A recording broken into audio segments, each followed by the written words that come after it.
आज फुलबाणी सांबादिक भवन ठारे सामाजिक संगठन जाग्रत कंधमाल ओडिशा सभापति अरुण नायक सभापतित्व गोटे आलोचना चक्र आम पूजक नाम अनुष्ठित होता।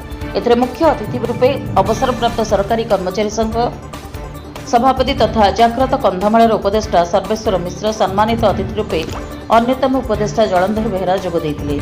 आम पूजक आलोचना बैठक में फुलबाणी अंचल प्राय 40 रु ऊर्ध्व विभिन्न मंदिर पूजक उपस्थित रही। उक्त बैठक में पूजक मानक एक योजना करने निमंते आलोचना करागला। ताहार नाम आशीर्वाद योजना रखागला।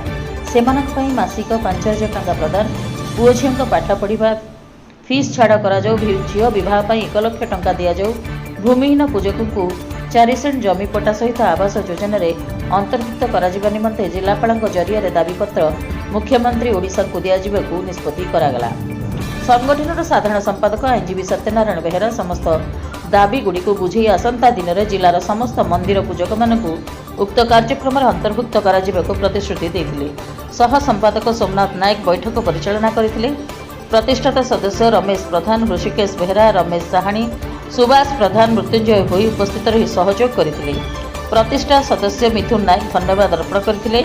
फुलबाणी प्रशांत कुमार पंडा सागर चंद्र प्रधान का रिपोर्ट रिपब्लिक ओडिशा साधारण लोकों स्वर।